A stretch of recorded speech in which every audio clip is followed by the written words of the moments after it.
Alam niyo mga kaibigan, natatawa ako sa mga pinagpapahayag o yung mga salitang binibitawan ng kampo ni Vice President Sara Duterte laban kay Ramil Madriaga na sinasabi ng kampo ng mga depensa ng tanggapan ni Vice President Sara, ito daw si Ramil Madriaga ay puro kasinungalingan ang mga sinasabi. Puro gawang kwento. Ayon po yan sa mga tagapagtanggol ng ating Vice President na si Sara Duterte.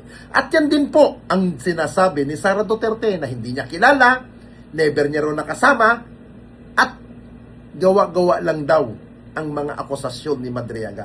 Alam niyo po, dati sinasabi ko sa vlog, kung wala kang itinatago, harapin mo. Di ba? Harapin mo, patunayan mo sa sarili mo na malinis ka. Pero, sa ginagawa ng House of Justice ngayon, Committee on Justice ng Kongreso, na kung saan gusto nilang ipatawag, ipaharap si Ramil Madriaga para malaman kung totoo ba ang sinasabi. Pero, ang ginagawa rin naman ng kampo ni Vice President Sara, tumatakbo sila sa korte para humingi ng TRO para pigilan ang Committee on Justice na huwag ipatawag o harangin ng korte si Madriaga na huwag palutangin sa House Committee on Justice. Alam nyo, dito ko mo masasabi, ano bang meron si Ramil Madriaga? Bakit tila parang takot na takot si Sara Duterte? At bakit ayaw niyang ipaharap? Pero ba talagang dapat tayong malaman na ayaw malaman ni Sara? Ano kaya yun? When they talk about Ramil Madriaga, they talk about him like he's the smoking gun, he's the missing link to all of this. When really, we think he's the weakest link. So we're not gonna, as counsel for the perjury case, we're not gonna stop them from self-destructing their case by inviting Madriaga to testify. Based on the evidence you have against Ramil Madriaga, ano po yung mensahe natin na nais iparating sa House Committee on Justice, especially ngayong na-invite na si Madriaga sa April 14 hearing? Sa inyong pananaw, sir, should they carefully consider before allowing Madriaga to speak and magpresenta ng mga umano'y evidence niya against the Vice President? Yeah, we're not concerned na magte-testify si Madriaga sa House Justice Committee. Of course, I just have to make it clear, diba, that the impeachment defense team is challenging the jurisdiction of the House Justice Committee. They've gone to the Supreme Court to ask for a TRO and to ask the Supreme Court to void these proceedings. They also believe that the House Justice Committee has no power of subpoena. So and we agree with that. Kaya lang the situation is nag-issue sila ng subpoena kahit hindi dapat pwede. Walang TRO, so sinabi na nila na itutuloy na nila sa Tuesday. So that's the situation para sa amin as counsel for VP Sara in the specific perjury complaint versus Madriaga. We don't mind because we know that whatever he says are lies. And then in the proper forum, which is looking like the Senate, we can definitively prove that he's a fraud.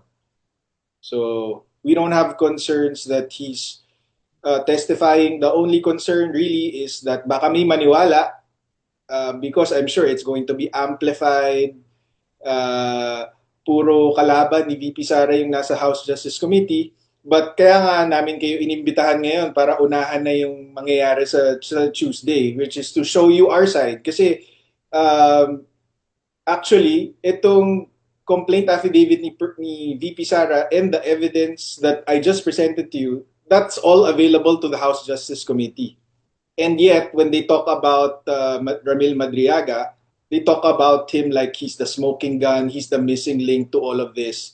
When really, we think he's the weakest link. So we're not gonna, as counsel for the perjury case, we're not gonna stop them from self-destructing their case by inviting Madriaga to testify.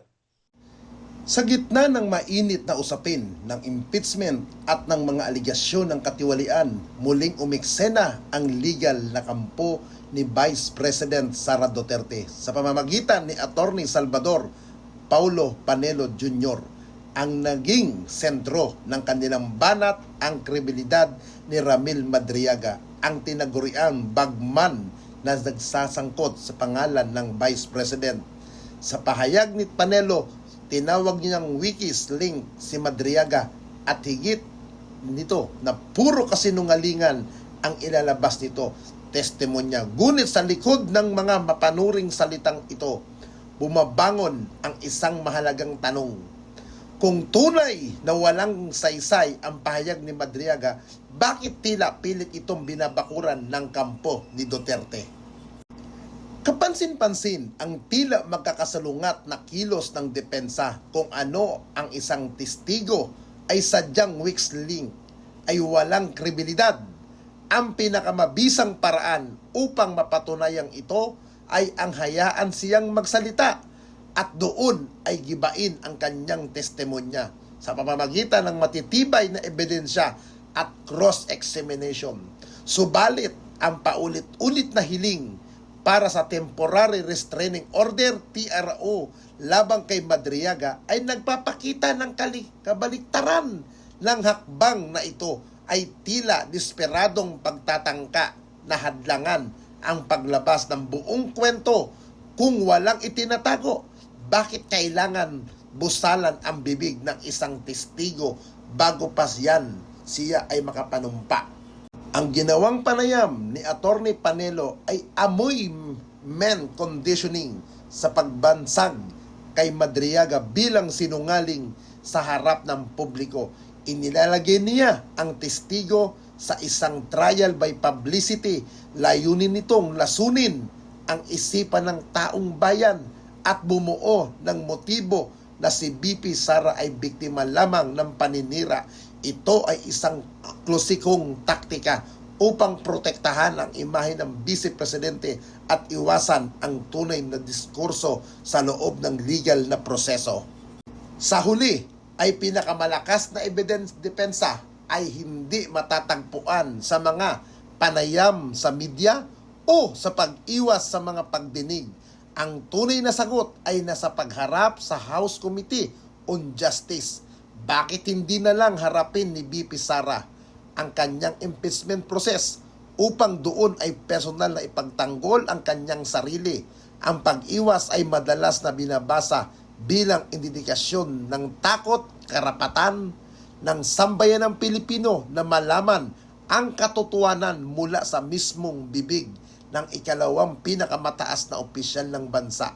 Ang demokrasya ay nangangailangan ng pananagutan at ang pananagutang iyon ay hindi makakamit sa pamamagitan ng pagtatago sa likod ng mga legal na teknalidad at mga agresibong pagsasalita.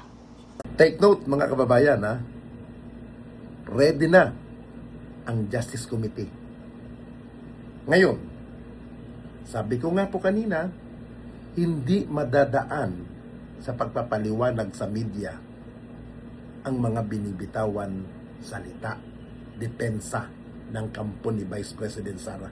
Dahil ang tunay na laban, ang tunay na pagsagot sa isyu na ibinabato ni Ramil Madriaga labang kay Vice President, yan ay sa paraan sa personal na pagharap sa pagsagot ni Vice President Sara Duterte kung totoo ba o hindi. At maglabas siya ng ebidensya, hindi yung kung ano-anong sinasabi. Tuloy sa paghaharang nila kay Ramil Madriaga, lalong nabubuking na masasabi natin na mukhang may katotohanan ang bawat sinasabi ni Ramil Madriaga, na ang sinasabi nga dating bagman ni Vice President Sara Duterte.